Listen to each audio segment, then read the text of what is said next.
Alright, hey guys, what's up? So, if you're watching this in the playlist, obviously there's a little bit of a change right here, and that's that I'm alone. And for the first time ever, my voice is coming to you from post-production. This isn't live, this is all pre-recorded.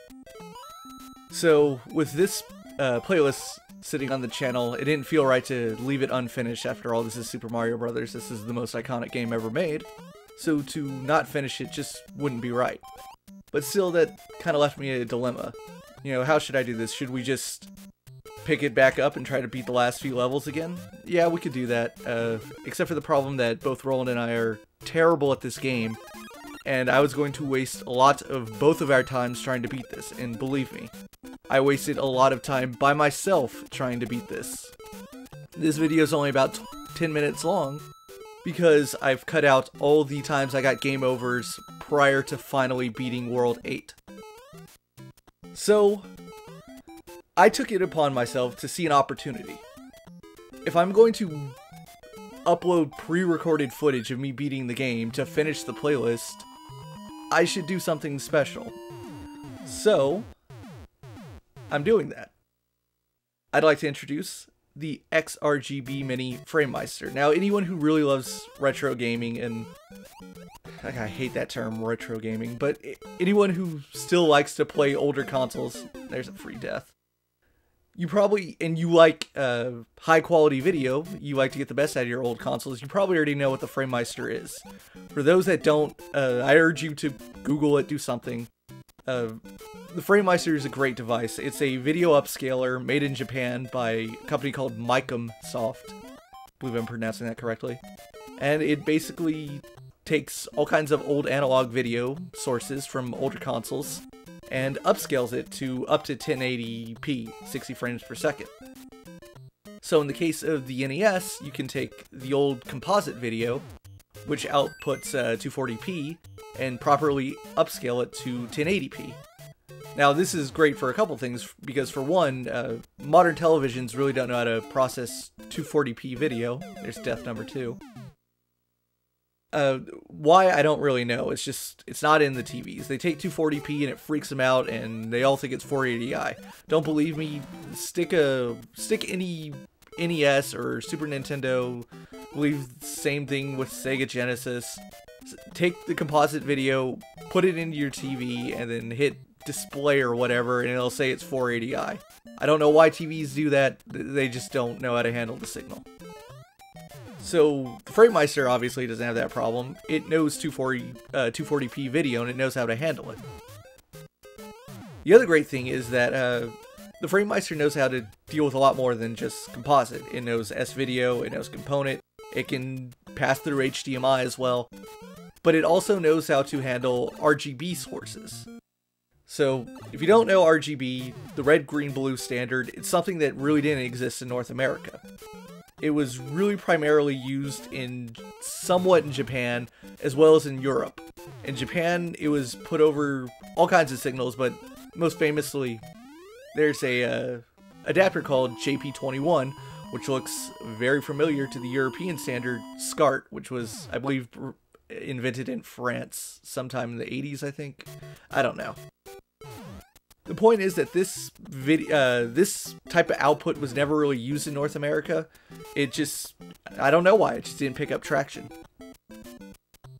But, interestingly enough, a lot of video game consoles that came to North America supported RGB, usually output via JP21, but a lot of cables that are made today can output it via SCART as well. However, the NES is an exception. The NES, the best it could do was composite video. So, a lot of modifications are being done by good old everyday people, where they're installing custom-made boards that have become fairly inexpensive and available for people online, and they're modifying NESs to output RGB signals, which is what you're watching right here. This isn't emulator, this isn't, sure as hell isn't Wii U or something. That, oh god, the Wii U's emulation of NES games is fucking terrible. It should be criminal. So this is the RGB modded NES that I got a few months back, and I've been meaning to find a way to get something from it up on the channel, but this is the ultimate opportunity.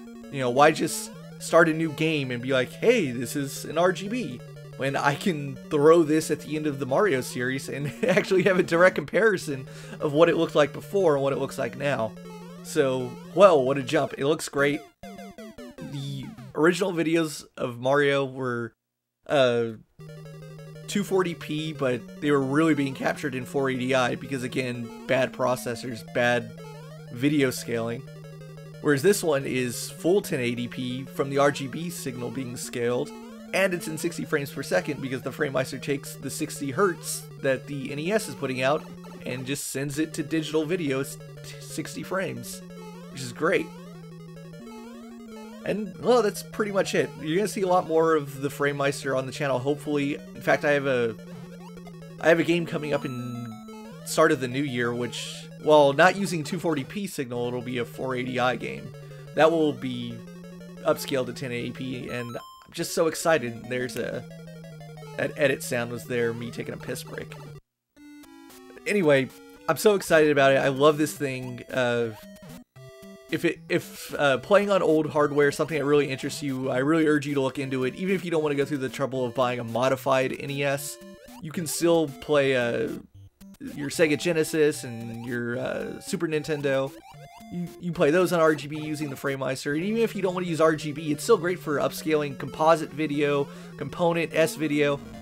It's just, oh, what a great device. And you have no idea how butthurt I was when I fucking died there. Because I was like, oh great, I'm on my last life. Hope I don't get another game over. Anyway, I'm so excited about this thing. If you're interested in the price, it's about $300, give or take. There are a few places you can get it online. I believe I got mine from Solaris Japan, which was I'd vouch for them, because that was shipped straight from Japan, and that took less than a week. It was incredible for international shipping. Plus, they will sell the component adapter with it bundled in at a discount, which is super convenient. Another thing I want you to check out is, if you haven't heard of them, is check out My Life in Gaming's channel. I hesitate to call them my boys because they don't fucking know me, but I love their channel and I love their content, and they're always putting out really cool stuff that's either about, if it's not about the about getting great video signals from games, then it's just about video gaming in general, and it's really good stuff. And it's really criminal that they don't have more subscribers, because it's so good and it's so interesting and informative. Their stuff is fantastic. If you want all this kind of information about getting great video sources out of retro consoles, and you want it put in layman's terms that anybody who loves to play games can understand, then check their stuff out. I can't vouch enough more for them.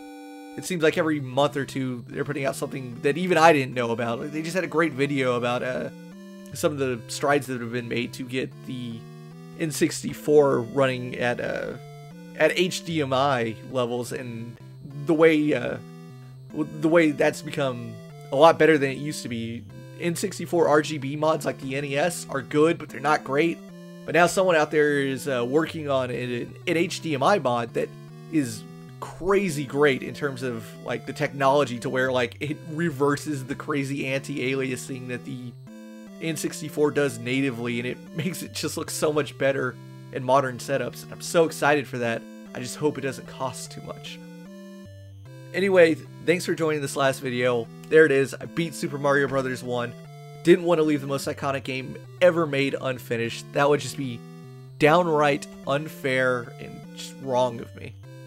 But I did it, and I introduced the Framemeister. It's the coolest little device. $300.